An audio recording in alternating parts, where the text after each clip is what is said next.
예상대로 이 시간에 성령 충만하게 임할 줄 믿습니다. 오늘 제목이 무엇인가요? 하나님을 바르게 하라. 이 제목을 보면서 이렇게 평범한 제목일까? 라고 하시는 분들 가운데서 7, 80%는 하나님을 바르게 알지 못한다고 생각이 됩니다.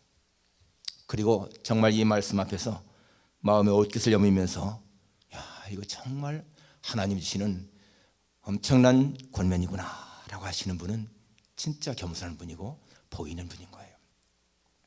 하나님을 바르게 하라 하는 이것보다 더 중요한 것이 어디 있을까? 바로 예수님이 너희가 사람이 날 누구라 하느냐 하는 것과 똑같은 겁니다. 너희 날 누구라 하느냐 하는 것과. 왜냐하면 사람이 겪는 모든 문제들, 불행들 이런 것은 하나님을 모르기 때문에 오는 것입니다. 인간이 겪는 많은 비극들을 보게 되면 무지 때문에, 모르기 때문에 겪는 것이 너무나 많습니다. 여러분 오이디푸스라는 거 알죠? 오이디푸스 신화. 오이디푸스는 원래 테바의 나라의 그 라이오스 왕의 아들로 태어났습니다. 왕자로 태어난 거예요.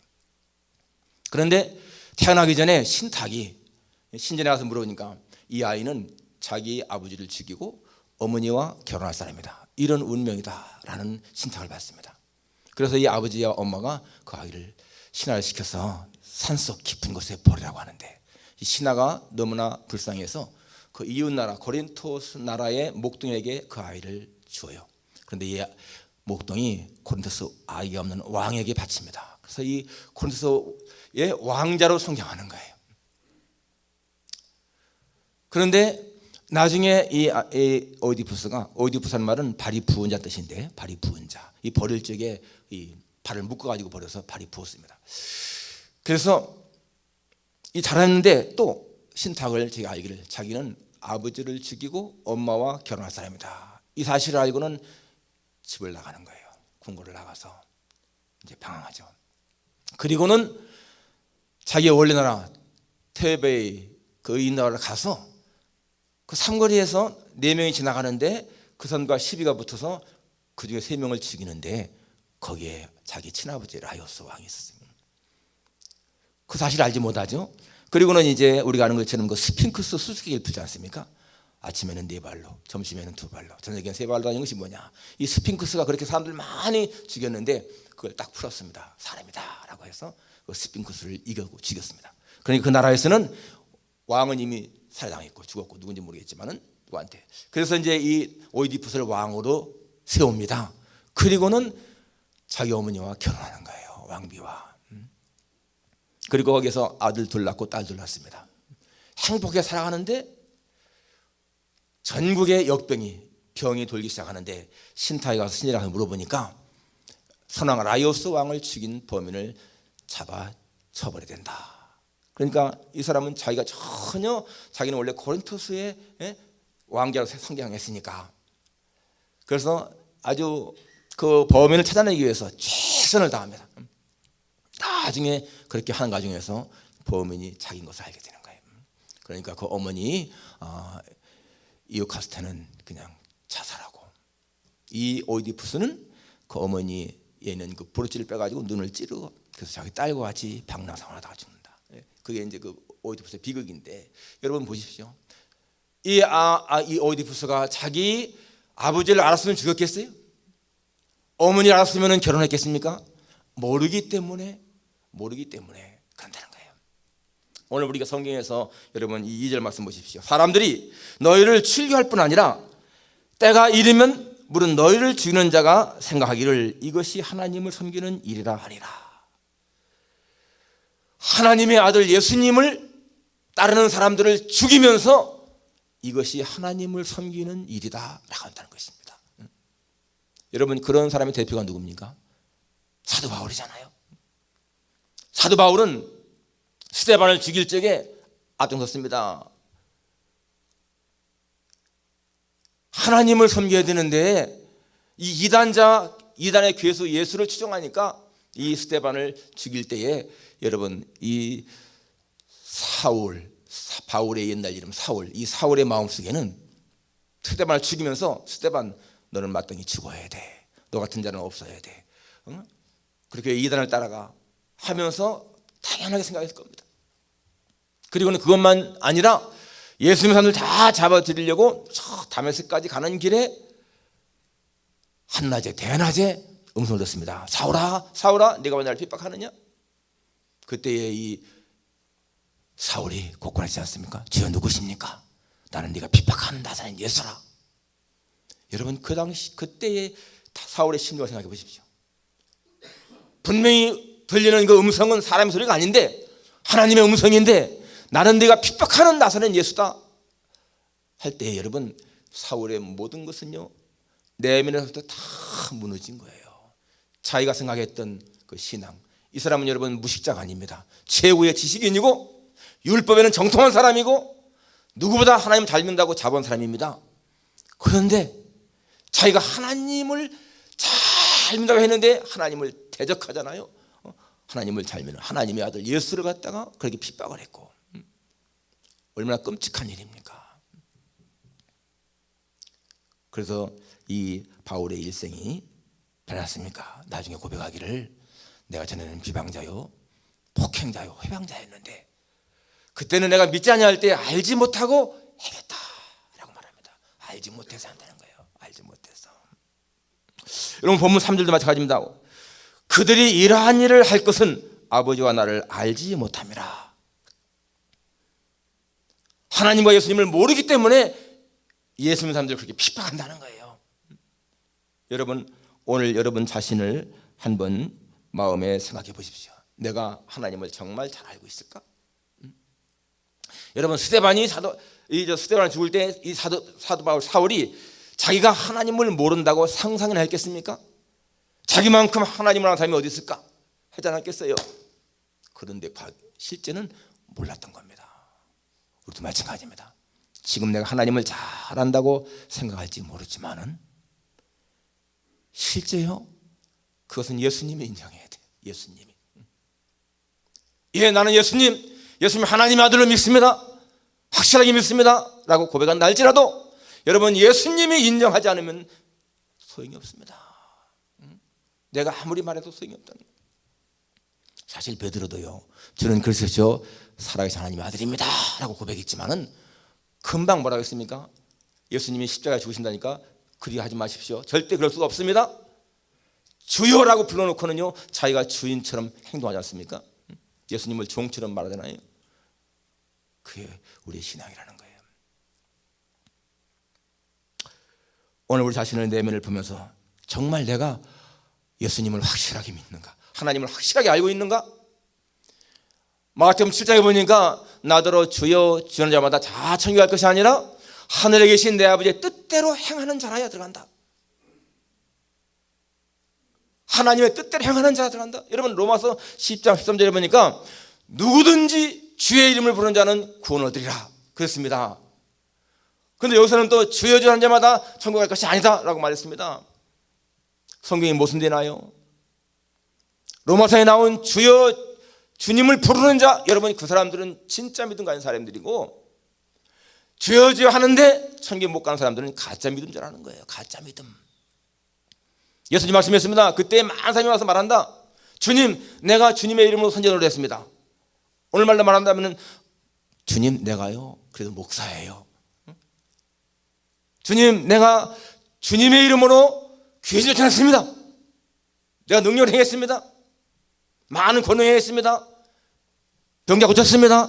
그러니까 주님 나야말로 천국에 들어갈 자격 있지 않습니까?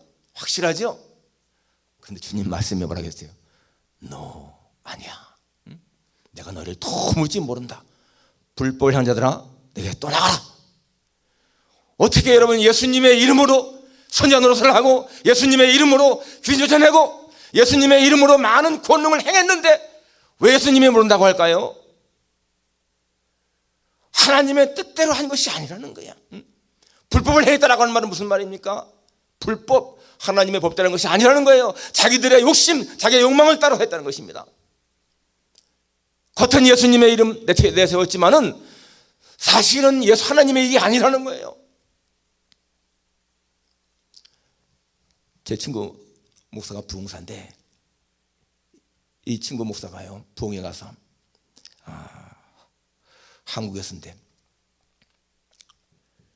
교회당을 크게 져가지고 빚이 엄청나게 많이 졌습니다. 그래서 부흥에 가서 사례비를 딱 받으면 집에 오는 길에 차를 딱 한쪽에 세워놓고는 봉투를 열어서 탁 돈 세는 거예요. 사례비 받은 거. 근데 그 사례비가 많으면은요 마음이 흐뭇하고 그게 기대만큼 안 되면은 불쾌하다. 야 어떻게 이것밖에 안 되냐? 그렇게 하기를 몇 번을 하는데 어느 날 돈을 세는 자기 모습 보이는 거예요. 영적으로 얼마나 초라하고 얼마나 불쌍한 존재인지. 야 내가 가짜 목사구나. 내가 가짜 부흥사구나. 내가 부흥에 다니는 것이 복음을 전하는 것이 목적이 아니고 이 교회당 빚진 것 때문에 돈 때문에 가는구나. 내가 예수님의 복음을 돈 받고 팔아버리는 복음 장사꾼이구나. 그게 막 깨달아지니까요 걷잡을 수 없는 눈물이 흐르고 자신이 너무나 불쌍했다는 거예요. 그래서 다 내려놨습니다. 교회당을 포기하고. 그리고는 떠났어요. 교회를 떠났어요. 그래도 다행이잖아요. 여러분 지금도 얼마나 많은 사람들이 부흥사라는 이름으로 목사라는 이름으로 그렇게 자기의 욕망을 위해서 하나님 나라하고는 말은 하나님 나라지만은 자기를 위해서 그렇게 하겠습니까?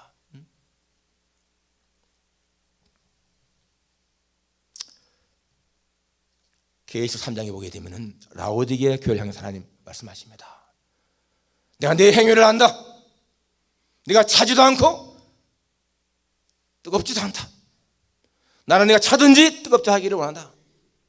네가 차지도 아니하고 뜨겁지도 아니하고 미지근하니 내가 내 입에서 너를 토하여 내리라. 여러분 하나님이요 뜨겁지도 차지도 않으면 토쳐내겠다는 거예요. 토쳐낸다. 버린다는 것입니다.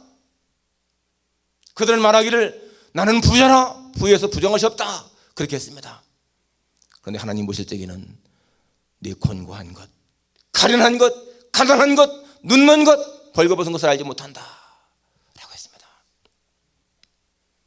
그저 나는 예수 믿으면서 별로 부족한 게 없어. 그러니까 그냥 적당히 믿으면 되는 거지 뭐. 그렇게 열심히 믿을 필요가 있나.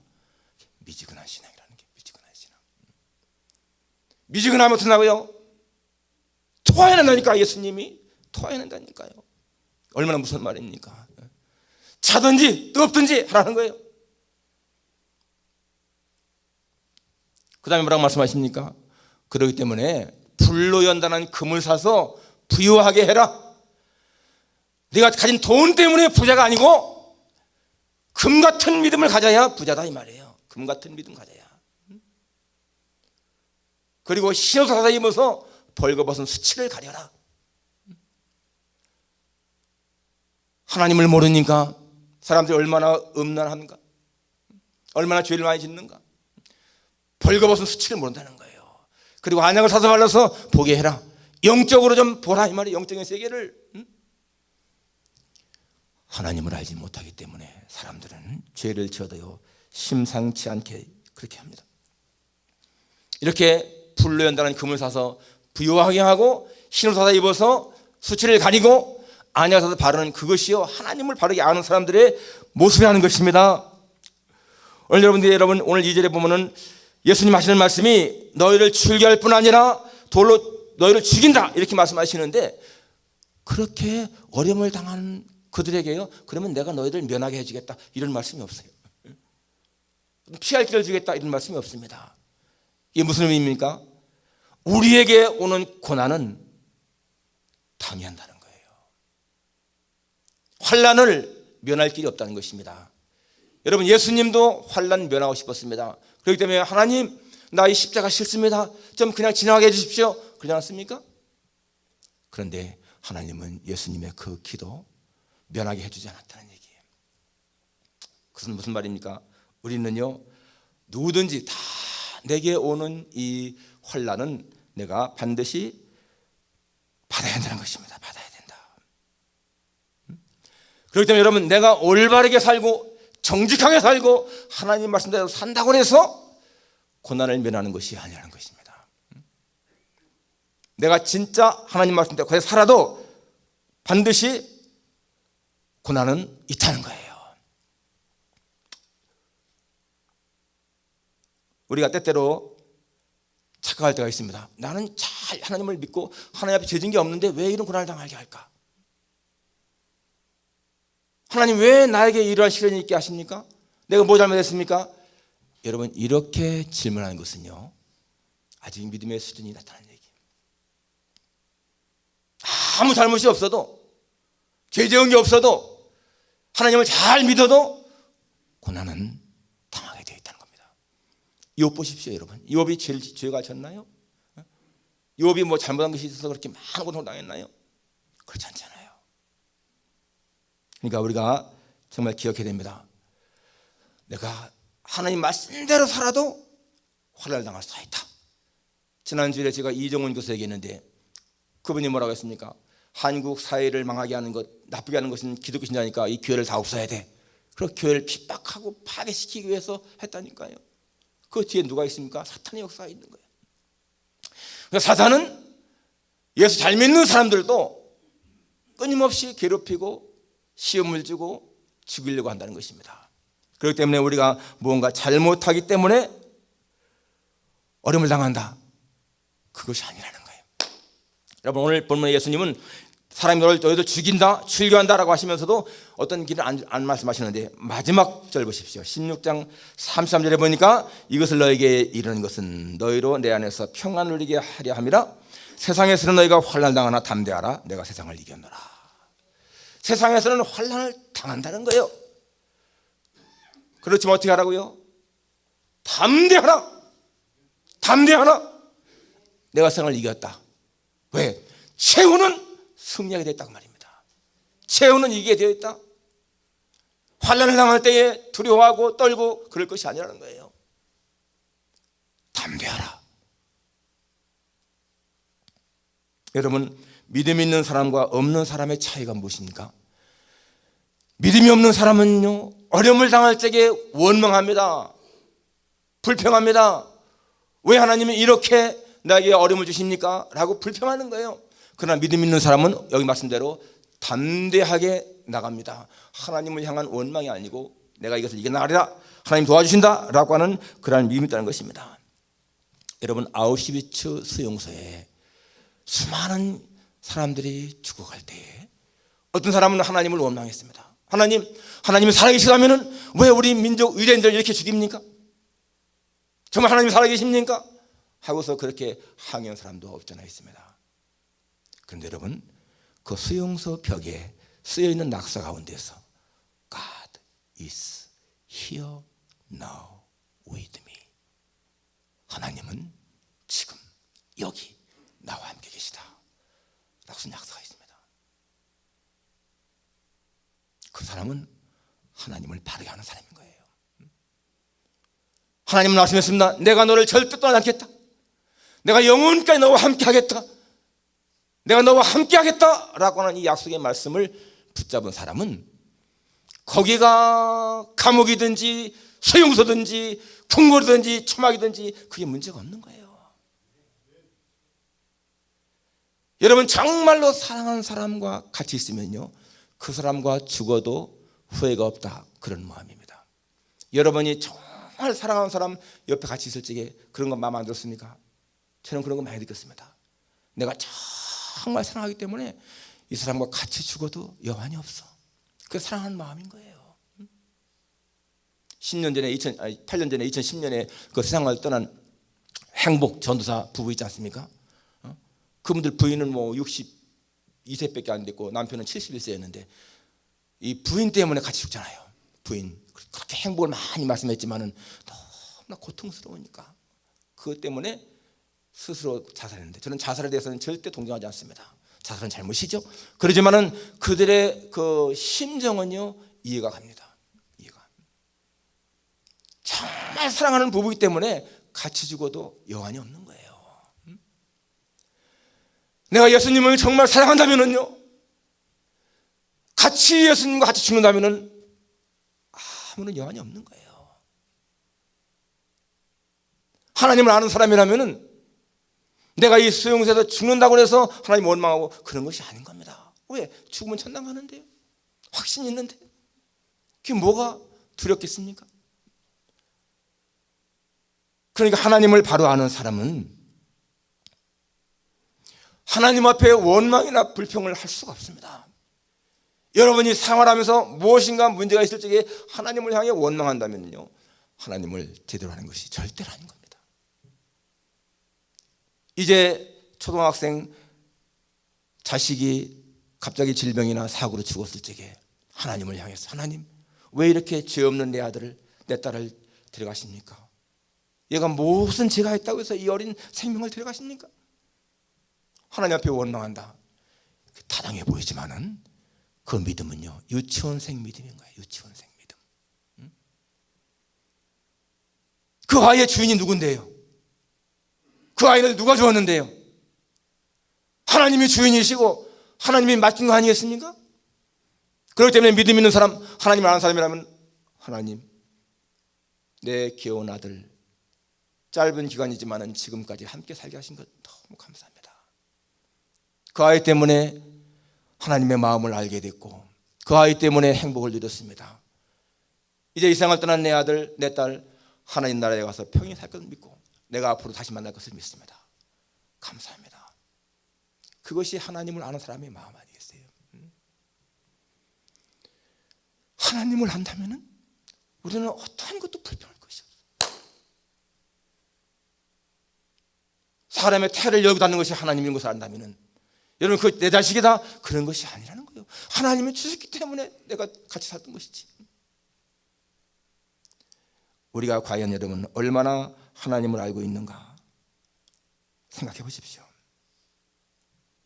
우리가 아는 이 요한복음 13장, 14장, 15장, 16장, 17장은요, 예수님이 내일이면 십자가 달리는 바로 오늘 저녁에 한 말씀입니다. 상황이. 그런데 여러분, 예수님은 이 중요한 때에 몇 가지 약속을 했습니다. 요한복음 14장에 보게 되면은 평안을 약속했어요. 평안. 너에게 평안을 끼치노니 곧 나의 평안을 너에게 주노라.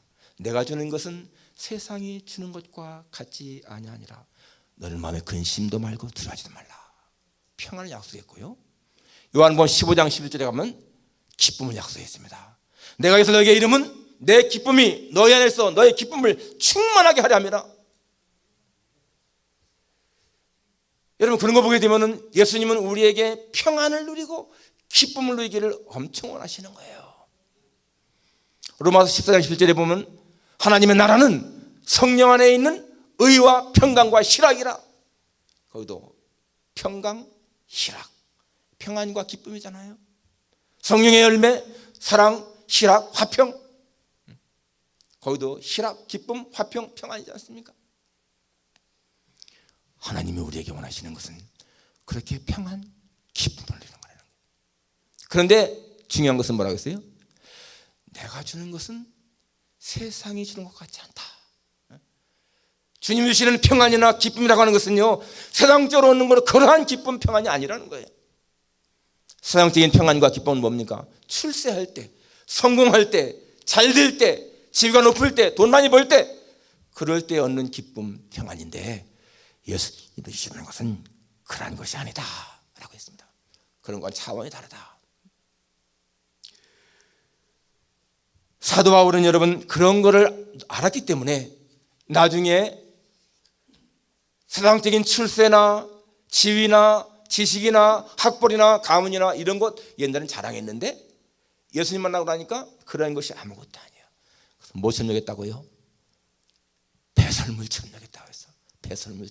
배설물처럼 똥오줌처럼 여겼다는 거예요. 하나님의 비밀을 알게 되면은 여러분 세상적인 것이 그렇게 별게 아닌 걸 느껴집니다. 세상 사람들은 뭐가 명품이고 뭐가 좋고 뭐가 유행이고 막 그러하지만은 여러분 하나님을 바르게 하는 사람은요 그런 게 정말 별게 아닌 걸 알게 되는 거예요.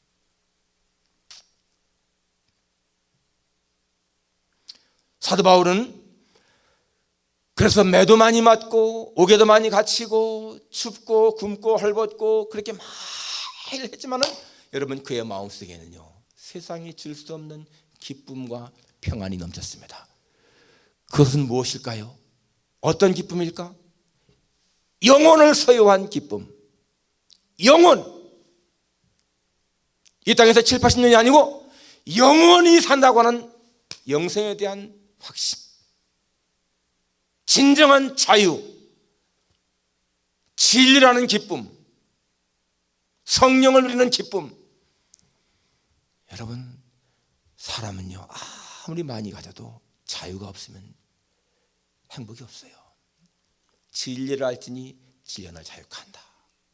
주는 영이시니 주 안에 계신 곳에는 자유함이 있느니라. 여러분, 이러한 것들이요 진짜 인간을 행복하게 하는 것들이거든요.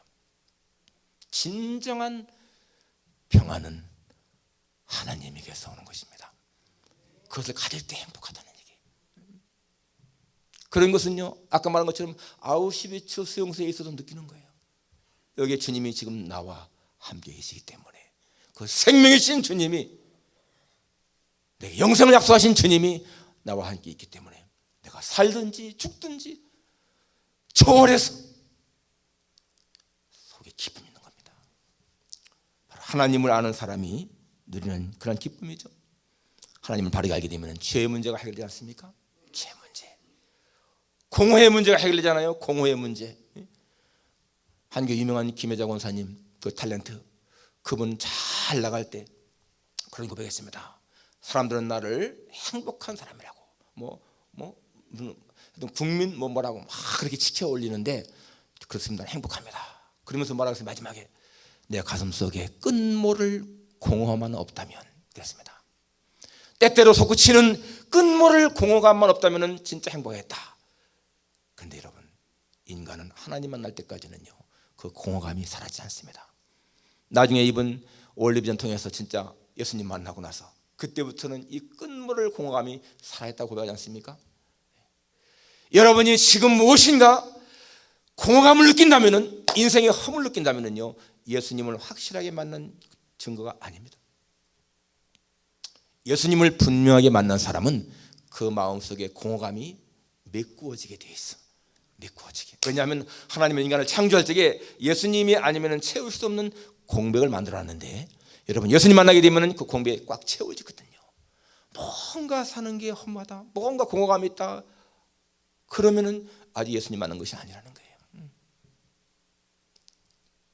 예수님 만날 적에 여러분 그것은 다 확실하게 채워지고, 그리고 좋은 것 굳은 것을 초월해서, 내가 건강하고 약한 것을 초월해서, 내가 부자고 가난한 것을 초월해서, 내가 지식이 많고 적은 것을 초월해서 모든 것에 만족하고 감사할 수 있는 것이요 하나님이 주시는 기쁨이고 평안입니다. 오늘 정말 여러분, 내가 예수님을 바르게 알고 있는 것인가 확실하게 한번 생각해 보세요. 사도 바울은 예수님 모를 적에는 그렇게 예수님을 막 잡아 죽이고 핍박했는데, 예수님을 딱 만난 다음부터는 그분을 위해서 목숨을 걸었습니다. 목숨을 걸었어요. 하나님 만난 사람은요 미지근하게 신앙생활을 할 수가 없습니다. 그 속에 계신 성령께서 그렇게 두지 않습니다. 여러분의 신앙이 정말 미지근하다면 예수님 말씀을 기억해야 돼요. 네가 이렇게 미지근하냐? 나는 네가 뜨겁든지 차든지 하기 원한다. 계속 미지근하면 내가 내 입에 널 토해내겠다. 무슨 말입니다, 여러분? 하나님을 바르게 하는 사람은요 삶의 중심이 하나님 될 수밖에 없습니다. 모든 삶이 하나님 중심이 될 수밖에 없습니다. 그렇기 때문에 그분 앞에 무엇인가 원망 불평 자체가 없습니다. 모든 것이 감사죠. 평생을 감사만 해도 불가한 것을 느낍니다. 여러분, 설교를 들을 때에 그 말씀이 달콤하게 느낀다면 두 가지인데, 하나는 정말 하나님의 사랑에 충만하든지, 아니면은 그냥 무감각하든지. 설교를 들을 적에 부담감을 느낀다는 것은요 지금 하나님이 나한테 말씀하신다는 거예요. 그 문제를 해결하도록. 그렇기 때문에 여러분 설교를 들을 때 부담감을 느끼는 것은 복입니다. 내가 정말 하나님 앞에 이랬구나 깨닫는 것이 중요한 것이죠. 오늘 우리는 누구나든지 물어보면 100이면 100 거의가 다 하나님 나 알고 있습니다 그럴 것입니다. 그런데 예수님이 정말 그렇게 말씀하실까? 내가 너희를 도무지 모르겠다 라고 하지 않겠는가? 주 앞에 설 적에 내 아버지께 복받은 자들이여 라고 말하는 양편에 설 것인지, 아니면 저주를 받은 자들아 나를 떠나가라 하는 왼편에 설 것인지, 그것은 여러분 중심이 알 수 있는 거예요. 하나님을 바르게 하라. 오늘 하나님을 잘 섬기는 예수님의 제자들을 그렇게 출교하고 죽이면서까지 이것이 하나님을 섬기는 일이다라고 하는 사람들, 바로 그 이유는 3절에 나온 것처럼 이런 일을 저게 한 것은 아버지 나를 알지 못하기 때문이다. 우리가 하나님을 모르기 때문에 잘못 행하는 것이 얼마나 많이 있을까? 여러분 정말 기억하고요, 하나님을 바르게 하는 일, 이것이 얼마나 중요한 것인가. 그래서 정말 하나님을 바로 알기를